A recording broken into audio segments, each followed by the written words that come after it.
Hello, SHL Universe. Welcome to the J tonight. Tonight, as always, I am joined by my co-host, Toaster. Toaster, how are you doing this week? It's been a busy week, but excited to be back on here. Yeah, How are you doing? did some traveling last week, huh? Sure did.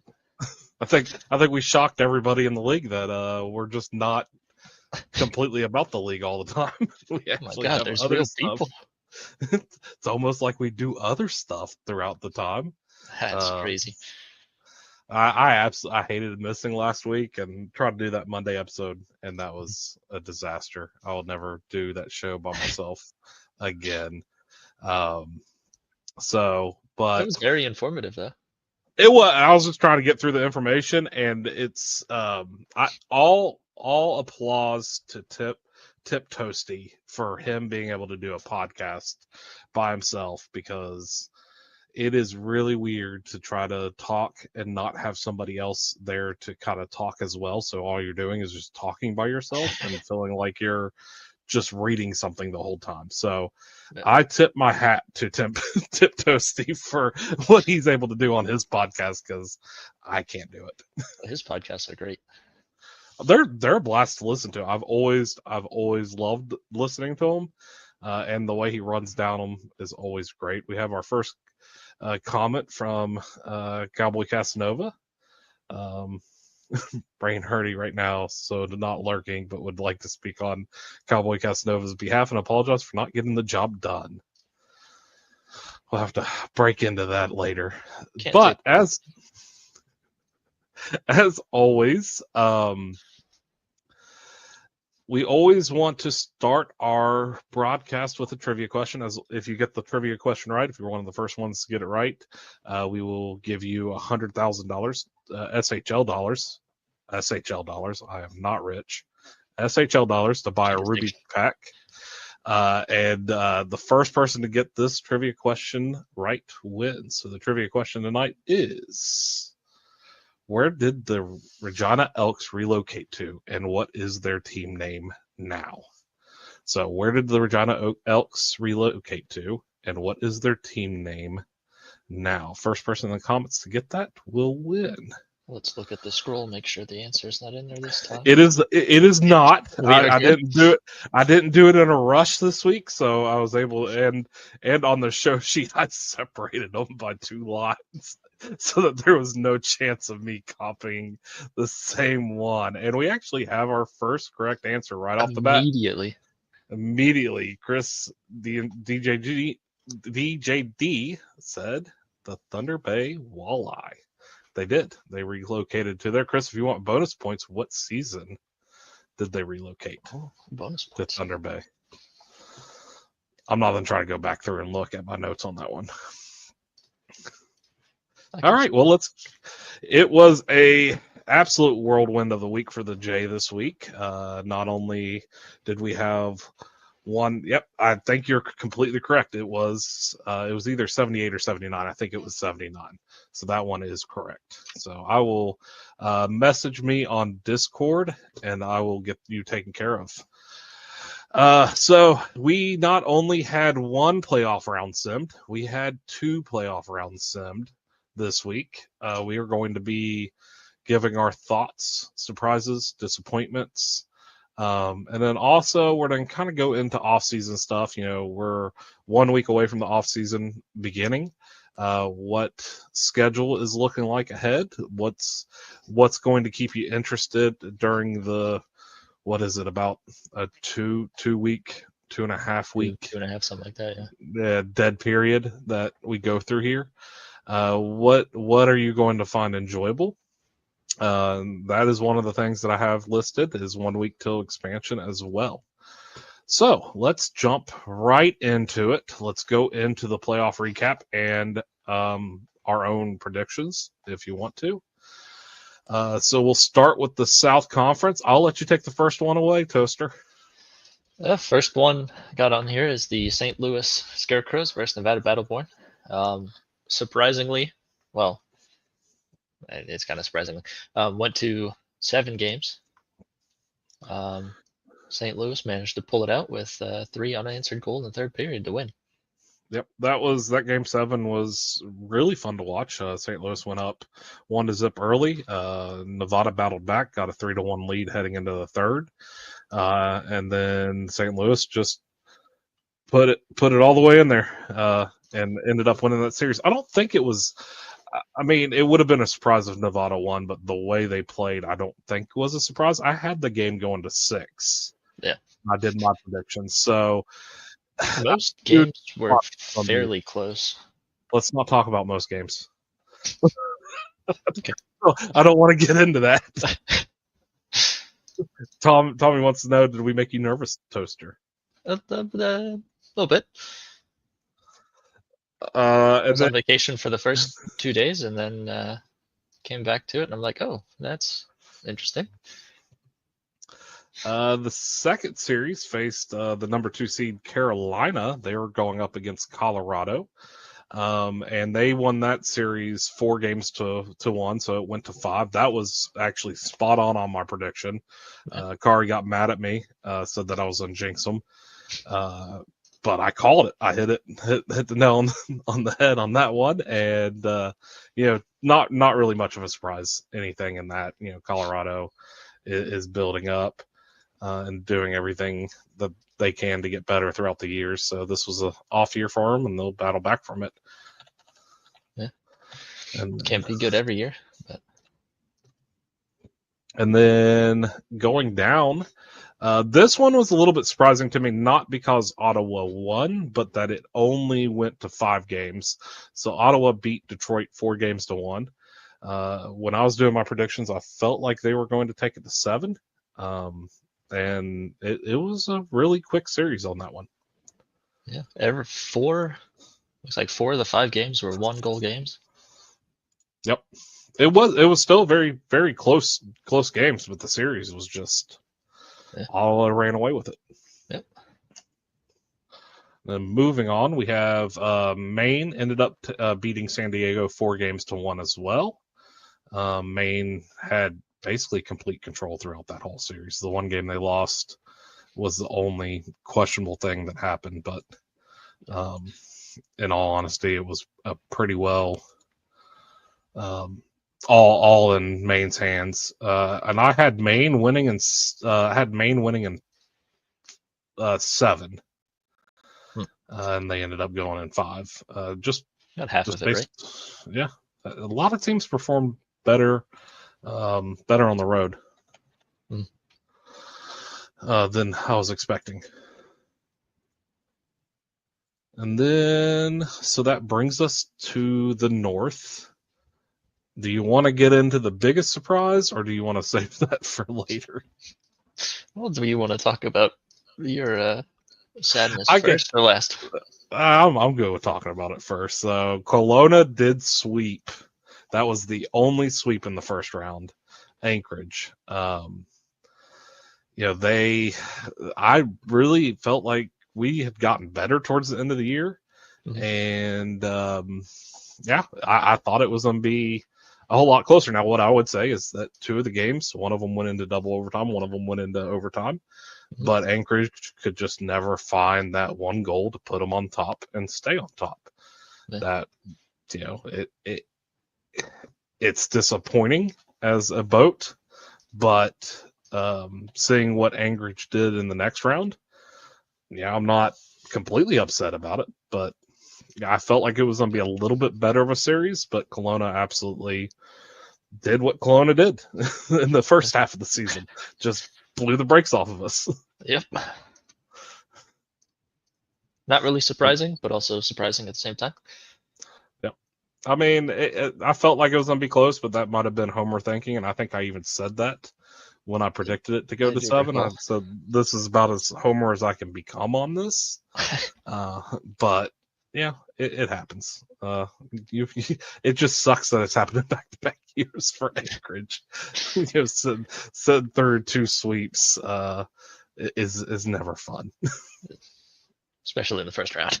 Yes, and then moving on, this was an upset in the standings point of view. UConn beat Quebec City 4-2. I thought it was going to go to Quebec City. I did have it going in 7.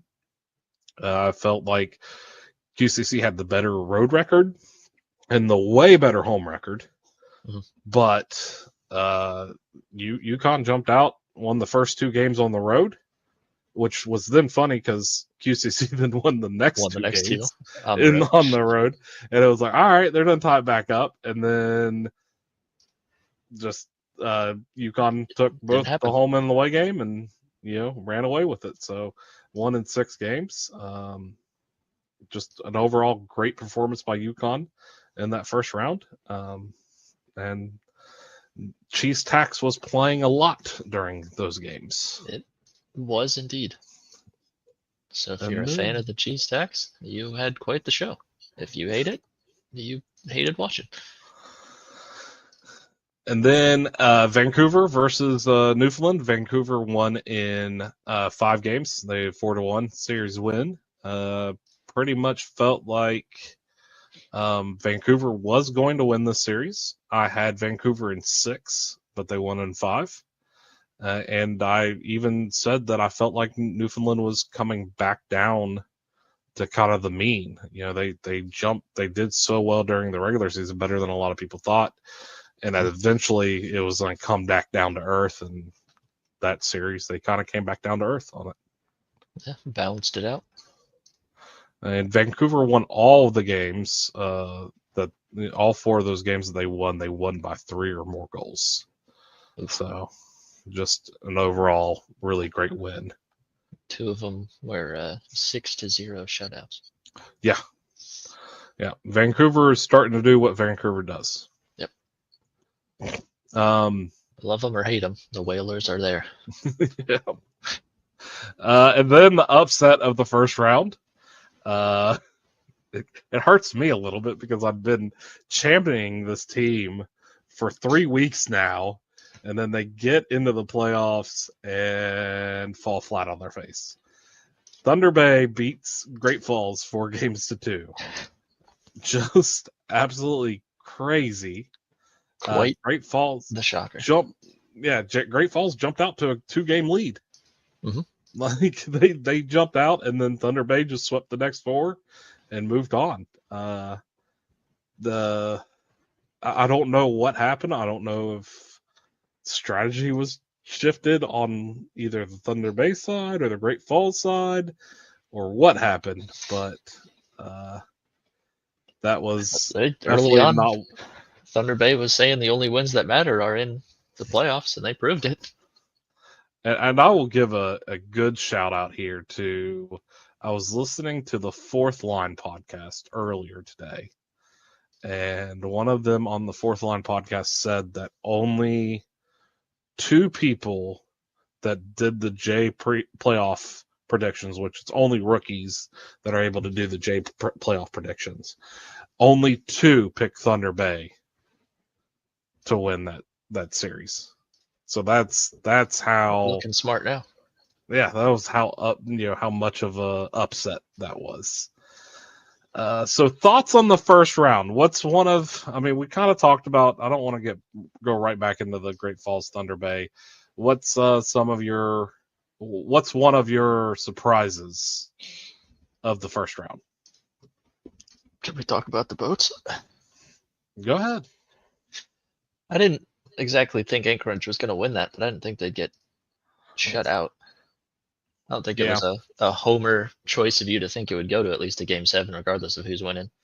But yeah, I think that is a disappointment. I won't harp on it too much. I think next year Anchorage is looking really great, and I'm excited about what it brings. But it sucks that, like I said, it sucks 2 years in a row to get swept. Nothing you can when you're going up against Kelowna, and it's happened to Kelowna both times. Kelowna TPE wise, everything. They were a better team, and that's what happens. So sometimes it happens. My surprise was just kind of. My surprise was just not a whole lot of fight out of Anchorage, Detroit, San Diego. I think I expected more out of those, and that we talked ad nauseum with Cammy about the home ice tilt, but even looking at a lot of these series, it wasn't as drastic as it was, or I don't feel like it was during the regular season. So just how kind of there was only one game 7, and that was St. Louis versus Nevada. Yep. And everything else was decided, pretty much by game 6. So not a whole lot of nail biting. The only nail biting that happened was St. Louis being scared to death that they were going to drop out first round. The Scarecrows got scared. Yep. So going into round 2, which finished up this afternoon, some really good games this afternoon. Was a blast to watch on a Saturday. So very close ones. I'll let you read the South because you're the one that typed it up. Yep. Maine Timber came into Carolina and chopped them down. 5 very high scoring games. In 5 games, there was 56 total goals. Mm-hmm. Lowest game had 8. Highest game had 17. I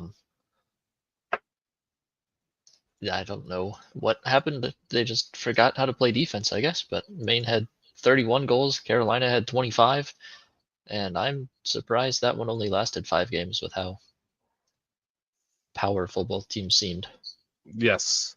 And I think it's funny because when we did our second round predictions, I posted them up onto the website so we had them.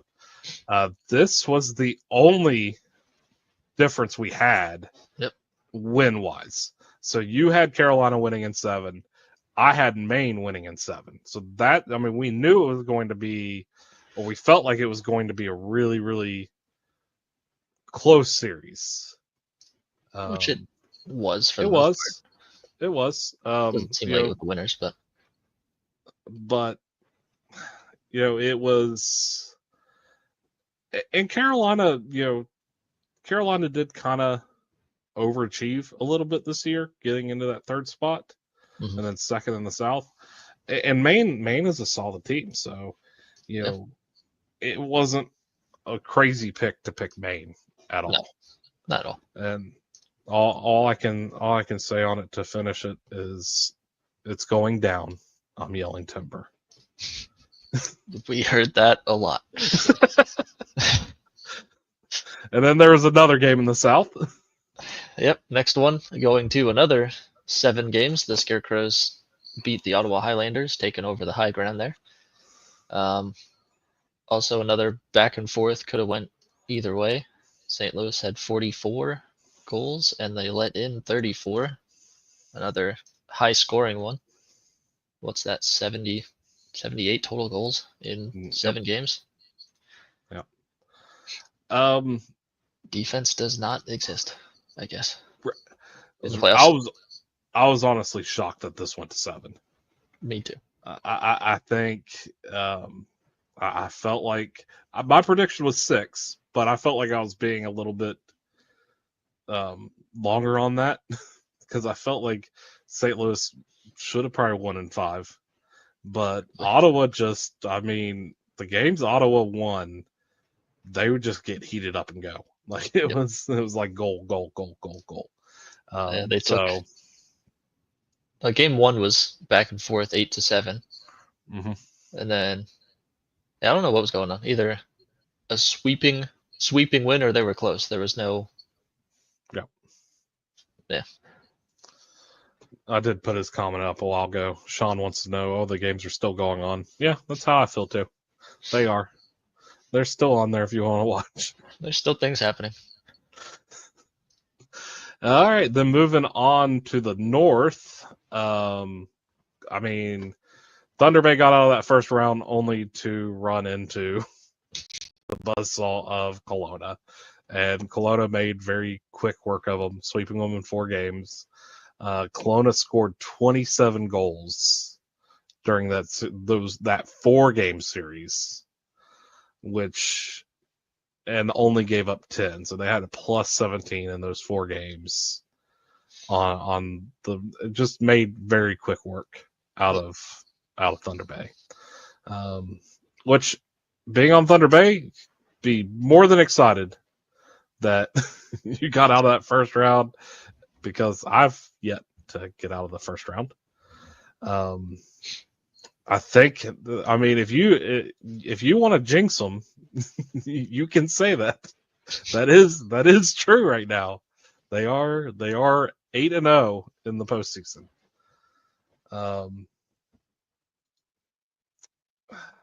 Why do I hate the orange ice? Yeah, let's hear this. But I will gladly. It hurts my eyes when you're trying to watch it, and I'm not the only one that complained about it in the comments. I am not the only one. There's other people that complained about the orange ice. It hurts my eyes, and there's so much going on that It ice. is a very, very busy ice. There's a cookie. There's Taco Bell.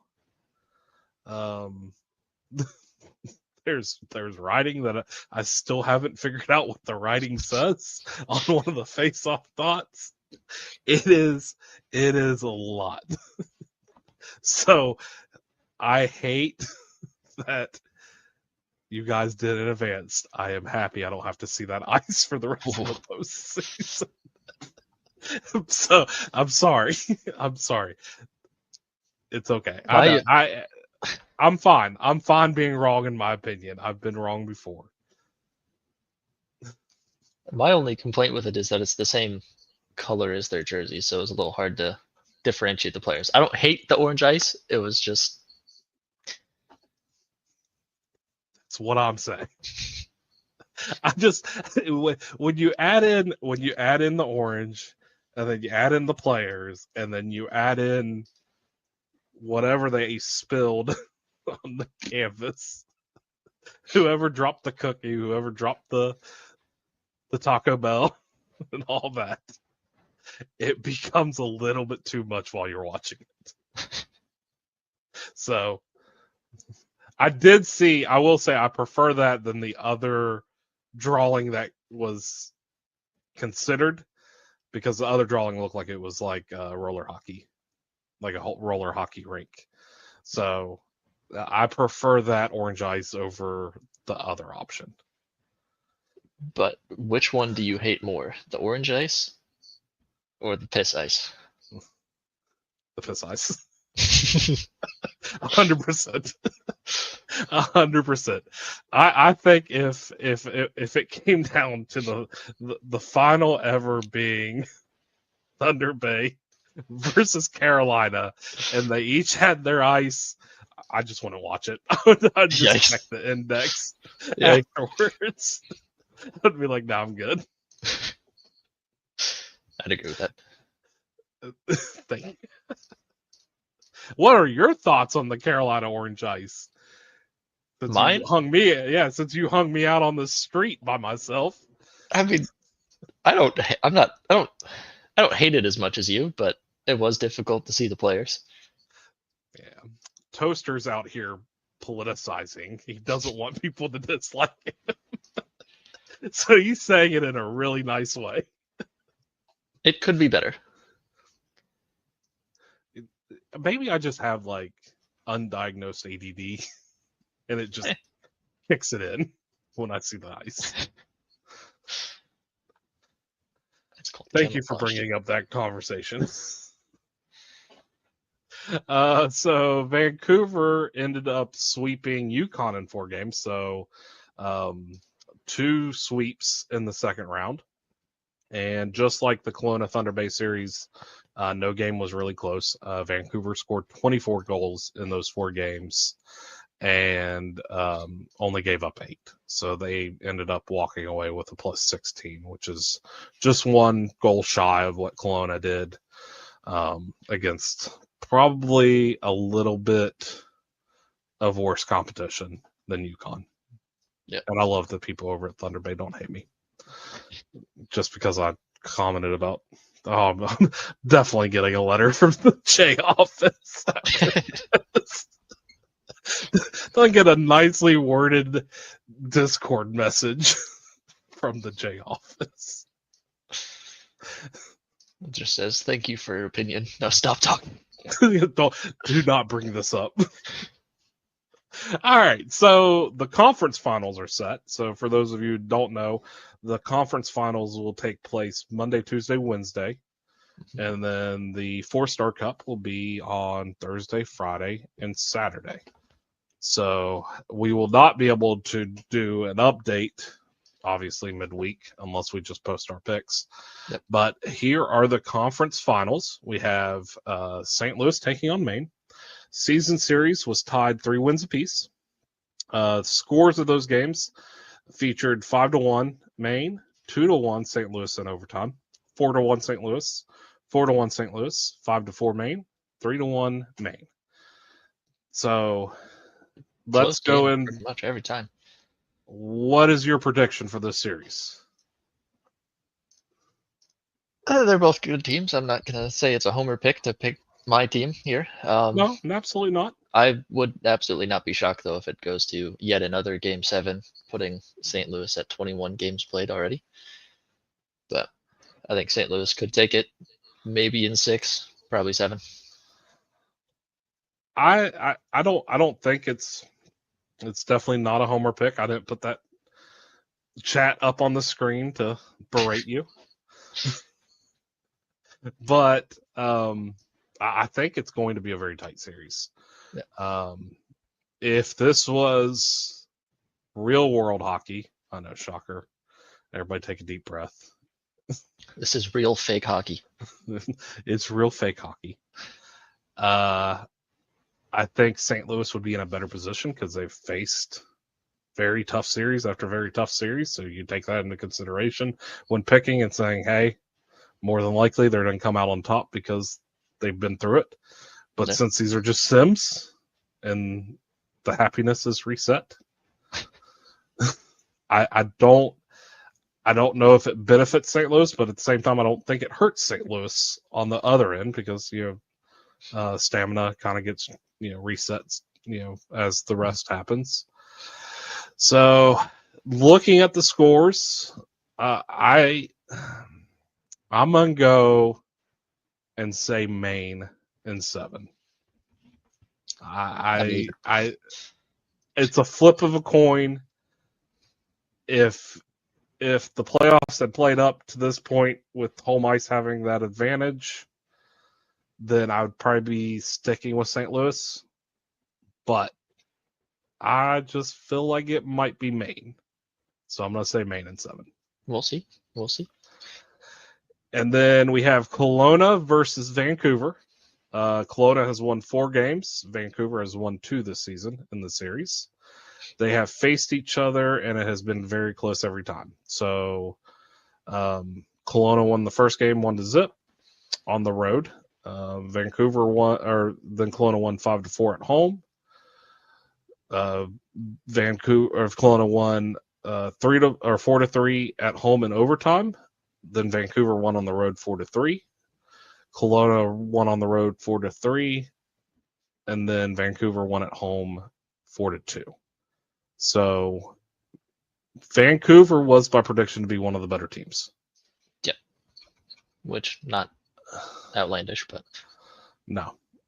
But Kelowna has home ice. I think it's going to be a very, very tight series. And I'm going to say Kelowna takes it in Game 7. A very tight Game 7.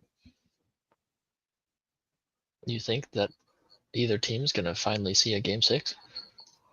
I think so. I think this is the series that will force both of them to see a Game 6 at minimum. I agree. I'm going to take Vancouver in 7 as well. Okay. So, no matter what, we have a different champion. Yeah. So, who is your champion? St. Louis, Vancouver. Who do you have? St. Louis in go 6. St. Louis in 6. I'm going to go Kelowna versus Maine. I'm going to say Kelowna. Going to send out their GMs with the 4-star cup trophy, and it's going to be in 6. Yep. So that is my prediction. I'm probably completely wrong. I hope I'm not wrong. I'm still rooting for St. Louis. I will always root for St. Louis, but I'm also having to make picks, and this would be a boring show if we just picked the same thing the whole time. So we gotta disagree on something, and we're picking that instead of being on different sides for the Carolina Ice. Yeah. So Sean put in a question: can I put this iced coffee in the fridge and it'll be good tomorrow, or should I just drink it all before bed? If we drink it before bed, you won't be going to sleep. So unless you're Captain Cooper, apparently you can just have a whole pot and then go to sleep. That is true. We need to talk about imposters and how they're not fair. All right, so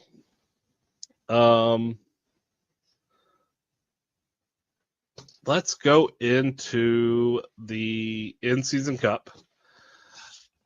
I'm not going to bring up the whole. I'm not going to bring up the website on this.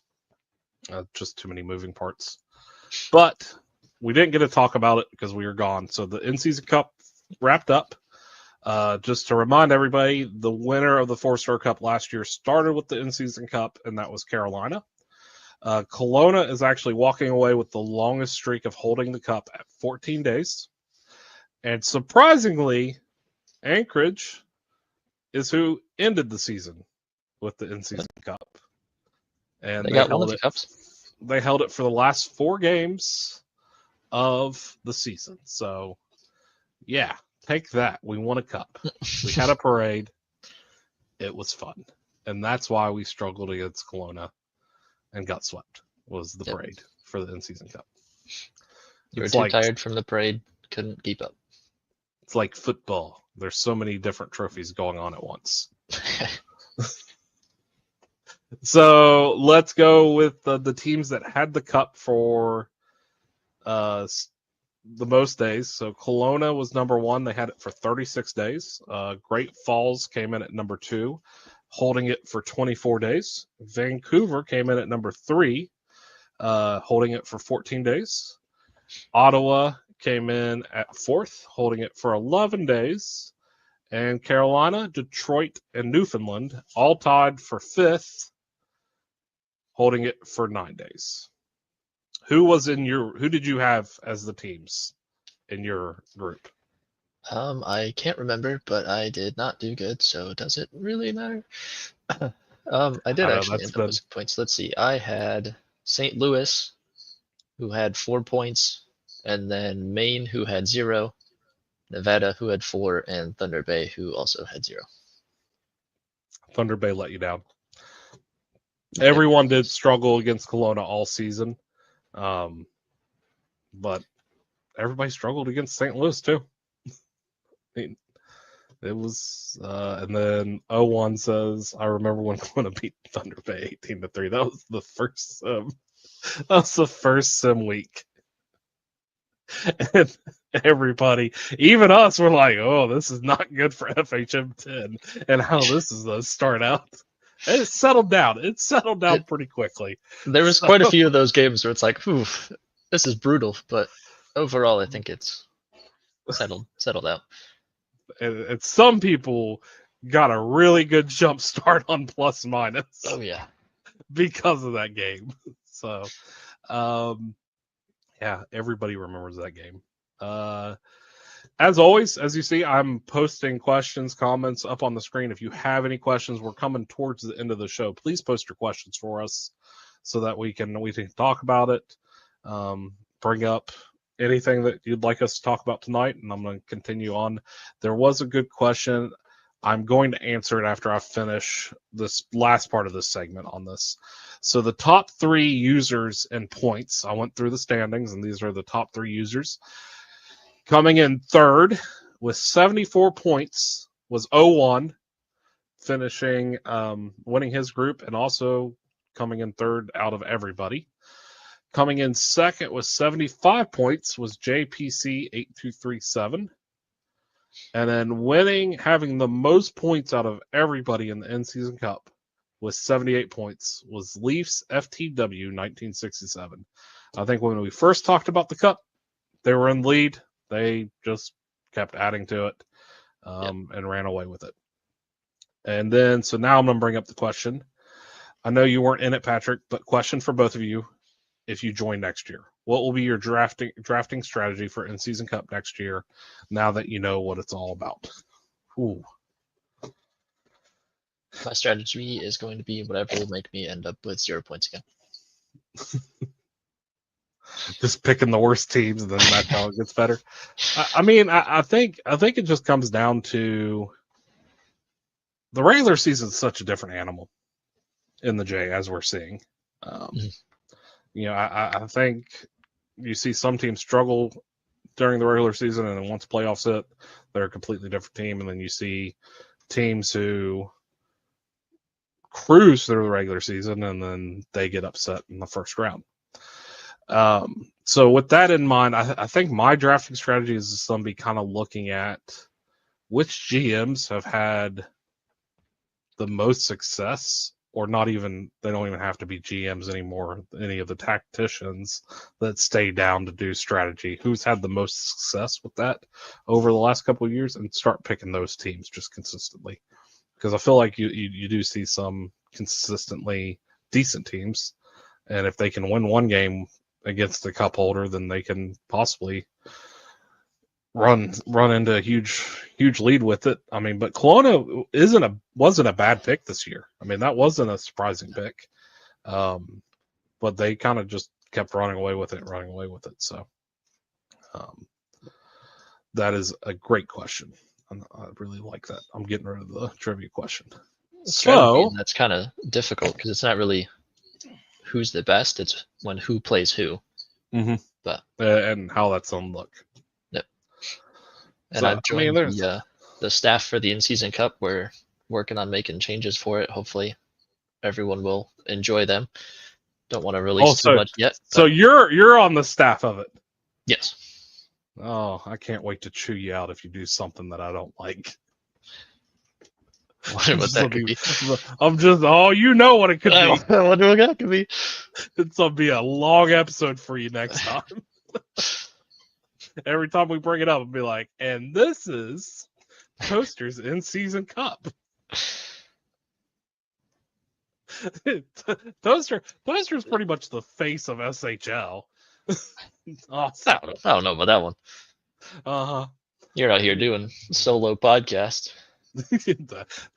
If there was a train wreck to watch on Monday, it was my solo podcast. It was fine. I don't know. No, I had nightmares about it on Tuesday.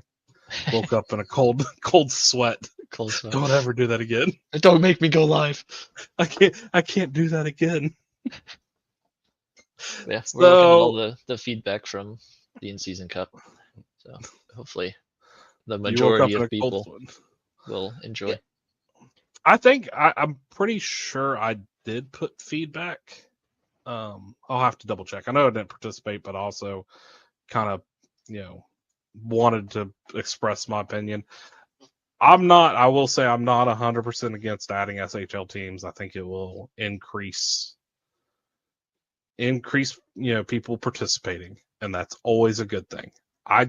Me and you've talked about this, and this is why the J tonight kind of became our baby. Is we want the J to get as much attention as possible. We want people enjoying being a J player, and sometimes the J kind of just gets pushed off to the side, and it sucks.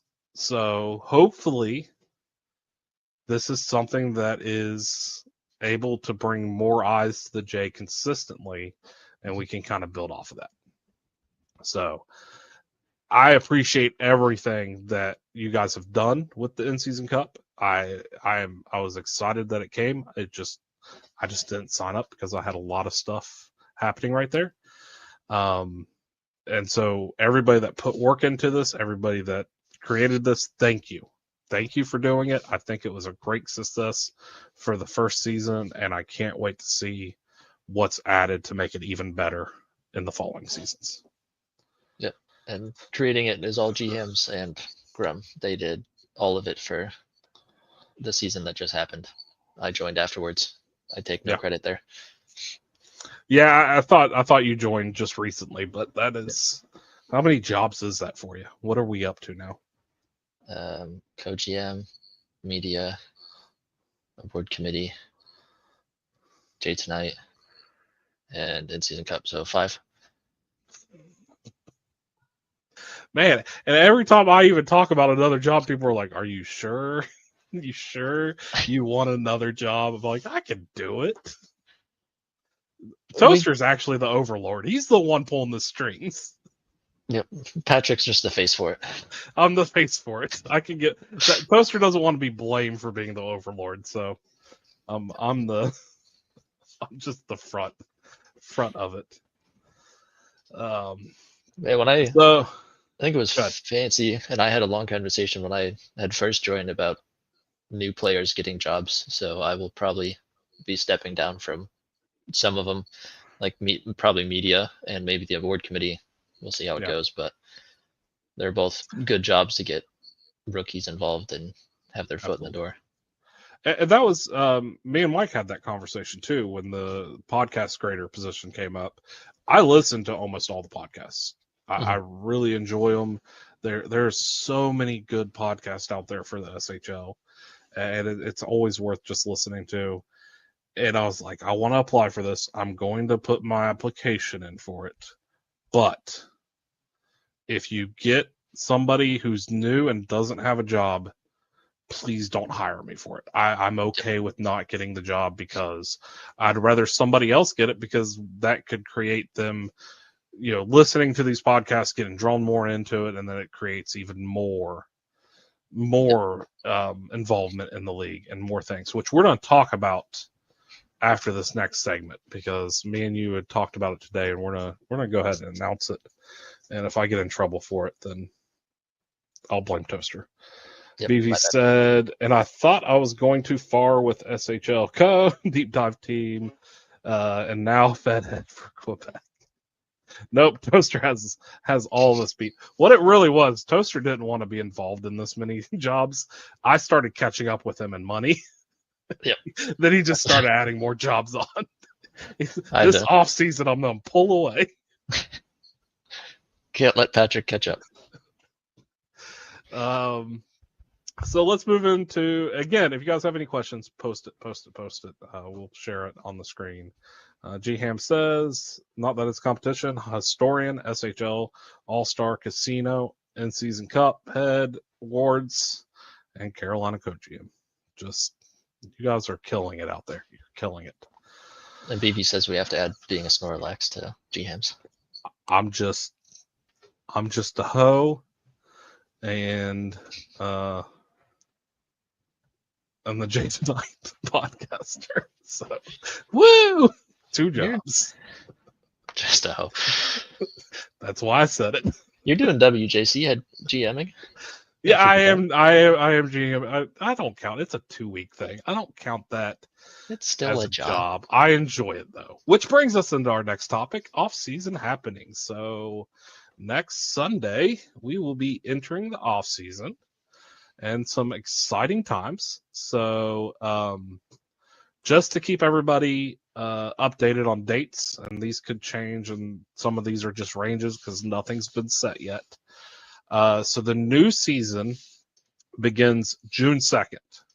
So June 2nd, you should be able to purchase your seasonal coaching and training camp as long as that date stays the same, which I'm pretty sure it is.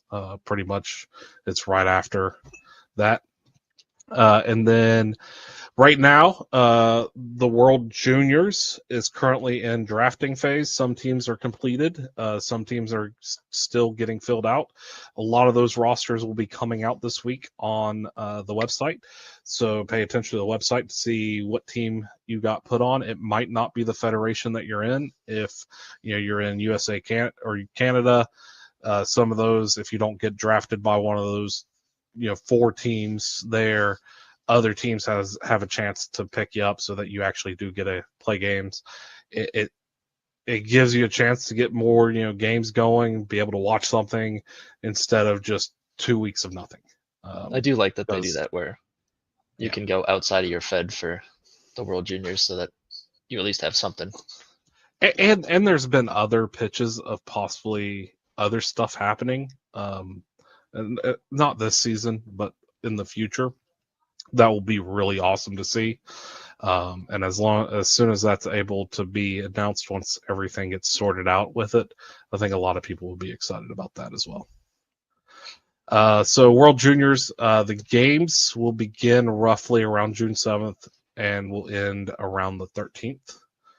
And then coming up this coming Sunday, not tomorrow Sunday, but the 1st, June 1st, the SHL expansion draft will be happening. Now, last week on SHL Tonight, it was announced that me and you were broadcasting the SHL expansion draft. I want to broadcast the expansion draft if everything works out, but I'm also out of town next weekend as well, and I don't know what time I'll be getting back on Sunday. So if I'm able to get back in time and do it, I will do it. If not, I'm hoping that I can find somebody to do it with you so that it is broadcasted and it is done really well. I know the expansion GMs are talking about being out and going on it, so it'll be a really good show, really fun. Yep. Definitely something to look forward to next Sunday, especially that the season will be just wrapped up on Saturday. You get a rollover right into the expansion draft. And then the chaos of it. And then the weekend following is the SHL entry draft. It's going to be on the weekend of June 6th. The date and time has not been set. That will be happening soon. That is where all the season 83 players will be drafted by the SHL teams. So they'll be able to figure out where their next home will be after they finish up their time in the J. And then the weekend after that, anywhere between that Thursday to that Sunday, the weekend of June 13th, is the SMJHL entry draft, where season 84 players who are coming in now, some of them who have been DFA, draftable free agents, will then finally be able to get drafted to their J team on where they will be possibly playing. And as always, all that's happening. There's going to be scouting for the SHL team. I know me and you are both. We'll probably start scouting there, and then after the SHL draft, we will both be immediately going into scouting for the J. for the J draft, and trying to get all that wrapped up. So, you and your 5 jobs will be very busy, and then my ho time and scouting time will be really running around during the next couple weeks. With all these punishments they've been handing out, being a host been more busy than anything else. I'm telling you, the best job right now is to be on the appeals committee. They are making bank. They are making out great right now. There's not actually any punishments. Ho just wants to give the appeals team money. Hey, that is good. Get your scouting started. We just have not been able to do it yet. And Tampa Bay on loan gives you some money. So, any before we go into our big announcement that we might or might not get punished for, I don't know. Who's this week? I'm not making an announcement. It's all on you. No, it's part you signed off on it, Mr. Face. You signed off on it too. So anybody have any questions, please post it, and we will try to answer it. But me and I like that. Me and Toaster were talking. If you don't know, me and Toaster are big into the medias, the podcast. I look at graphics. I can't design graphics, so I don't try. But we really enjoy all the medias and stuff like that. Usually, I mean, I know I read a lot of them. I know you read a lot of them. Yep. And it's so, yeah, it is your job too. And I think that the league does such a great job of honoring players. And I know the awards committee, they work their butt off. So I wanted to kind of try to do a little bit of our own thing. And instead of recognizing the players, the stats, I want to be able to recognize some of the good, season articles that have happened during the season. I want to recognize the podcasts that have happened. And I want to recognize the deep dives, any, really good PTs. I read through some of the PTs, and there's some really good PTs that kind of get hidden by the fullness of how much those threads go. Yeah. So what me and Toaster would like to do is over the next 2 weeks, send them to us. If you've listened to a good podcast episode, send us that podcast episode. If you have your favorite podcasters, send us that. If you've read a really good media piece, send us that. Send us your favorite media piece this season. Send us your favorite podcast episode of the season, favorite deep dive, anything like that. And me and Toaster are going to present them with a J Tonight Award. Yep. We don't know what it's this part. It's going to be hey, congratulations, you did an awesome job. But we want to recognize people that put in that hard work. I mean, they already get paid for it. We know. But I want them to be recognized even more of sometimes there's some really good stuff out there. And if you're not paying attention, you kind of miss it. And Ace and Hiff did a great job last week when they showed the one podcast that Bytron did. Mm-hmm. Of the drawings of all the expansion teams and how awesome that was. So I went back and watched it. That was a great one. And it was awesome. So something like that a lot of people might not know. That I feel like a lot of the people in the league, they deserve to get kind of credit for that. And if it's us just congratulating you on our episode, let us do that. So we ask you, send it to us. You can message us on Discord. Me and Toaster are on Discord. Way too much. Way too much. Way too much. And then we're gone for a weekend and everybody flips out. End of the world. But what do you think about that, Toaster? Are you excited about that? Yeah, it'll be good to get more eyes on various pieces, and I feel like well, there's obviously the media competition going on right now, but Yes. outside of that, there's not really anything for media. Yep. So Yeah, and that was the other thing. I think Hiff and Jess. Sorry, the F's just kind of rolled in there. Hiff and Jess doing the media competition was awesome, and please vote on that. Go vote. Don't just vote for your teammates. Actually, vote for who you felt was a good article. I was surprised to get out of the first round. I think you won our first round matchup because it was me and you versus each other. And I think you won that one. I won that one and then lost the other one. And then I won my other matchup. I can't remember who else I was against, but I actually won. And it shocked me because, in my personal opinion, I don't think my media was as good as that other person's media. But I am my harshest critic by a lot.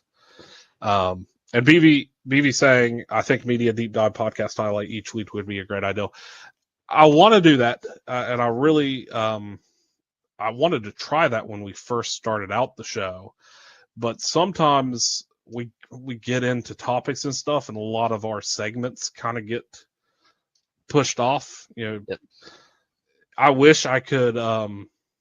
I wish I could submit my show sheets for media pay because we have a lot of stuff on our show sheet. I try to organize it. I try to do it right, and so I wanted a lot of information on them too. There is, and it's between me and you. I tell you when it's up and ready to go. You put your stuff on it. I put my stuff on it, and we kind of roll through it. And so a lot of times we'll get to this hour mark where we're approaching, and there'll be other stuff below it that would be like, "Yep, okay." We got to drop that off. And it happened the first week. We wanted to do the in-season cup. Completely did not have time to do it. So we kind of picked it back up the second week. And so I would love to get in the habit of doing the media deep dive podcast highlight each week. And we're going to try to do that as well. But I also want to do this at the end of the season where we have a little bit more time. These off-season episodes are going to be a little bit more empty because there's not a whole lot going on that we can sit down and talk about as much. So I feel like it's a good time to bring them up and get them going. One said, I wish a million times over that I participated in the media competition. Me and Toaster almost didn't participate in the media competition because we had too much money. And then they raised the amount, and I think me and you both bought like training and cards to get below that amount to do it, and we were able to do it. So and now we are like double what it is. So if we don't win, that's completely fine. I'm okay with not winning. I'm perfectly okay with not winning. I'd donate my proceeds. I really appreciate that. Thank you. Patrick, your medias have been some of my favorite to read. Thank you. I really appreciate that. And then BV said, I'm too rich to enter, but yeah, you two have been getting in the flow of the show. Makes sense. It's been a work in progress. Yeah, it takes a while to get going. And, we really enjoy doing the show for everybody. So any other questions, anything that anybody would like to highlight? I think I do want to highlight to you specifically for getting this set up. I was kind of I'm glad to be here. No, I am more than honored that you chose to join me on this. We couldn't finding the co-host was really, really hard. And you weren't 100% on board. I was back and forth at first. Yeah. I think it was the fact that you're gonna have to show your face. You're like, I don't want to. I like being an anonymous toaster. But I didn't have a camera. Whatever. I greatly appreciate you joining this venture with me, and I look forward to the mini episodes. I mean, even this season, it's been so fun. The Cammy episode was such a blast. We're always looking to get more people on talking about stuff. So let me go ahead. I'm going to switch us over. I haven't forgot about the comments in there. I see them, you guys. This takes a second. So I want to bring this one up. at the stage. There we go. So I want to bring this up, and I'm gonna Get out my zoom in. binoculars to see that one. Can you see it now? Oh, there we go. Should I zoom in more? Looks good. There we go. That's better. So they are hiring 2 rookie mentors. So the rookie mentor position, you're there to answer questions for the rookie, be on Discord, talk, have decent knowledge of the site, an ability to figure out who to ask. Once you get into it, it's really easy to start figuring out who you need to ask, where you need to go with it. But they are looking for 2 rookie mentors to help the future rookies coming in. The pay is $3.5 million a season, but they do have bonuses for chatting it up, being extra helpful. If you want to reach out to Rugsy on Discord for any questions, if you want help applying for this job, you need ideas, anything like that, reach out to Fancy. They'll help you get going, and then you can apply through Rugsy on it. It closes next Saturday at midnight, 5:31 at midnight. So that would be a great job for somebody who's been in the league for a season or two that knows a little bit of their ways around to go out there and help people. And then I think there's still. And you don't have to know. You touched on it a little bit, but you don't have to know everything for the spot. Just what you don't know who to direct them to. Yeah, absolutely. Yes, rookie manatees. We don't need rookie manatees right now. The cousin of St. Louis Scarecrow Walrus. Let's see. Going through comments. Nothing post that. But BV does have a lot of money.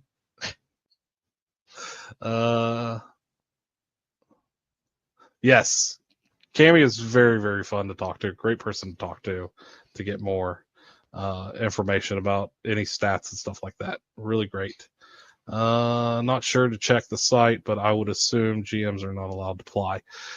They did have it as they didn't want to hire GMs, but they have removed that from the rookie mentor thing. Because I believe Cake was a rookie mentor, and yeah. Also, the original posting, I think they were wanting to stay away from GMs, which I understand the thought process behind that, but they decided to remove that, so GMs are allowed to apply. So, O1, hop on it. Yeah, get in there. And so I only have one last thing. You have anything left, Toaster? I think we've just about covered everything I had. Anybody last call for questions, or we're just going to go ahead and wrap up? We are already at the hour mark. Yeah, that's fair. You can always take on more O1. Yeah. That's a good point, Davey. That's actually true. That's why I got so many jobs, because I took a co-GM job, got punished immediately. That's what I said. I said to somebody, once I become a GM, I don't have to worry about the fines. I have enough of a cushion to make my way around fines for a little bit. So, all right. Well, thank you guys for joining us. Toaster, I'm going to make you mad real quick. Oh, boy. Oh. Come on. I had to. Sorry. Every time. I'm sharing my screen. All right. You guys have a great week. Thank you, SHL, for being awesome. Love you guys. Have a great long weekend if you're in the States. Bye.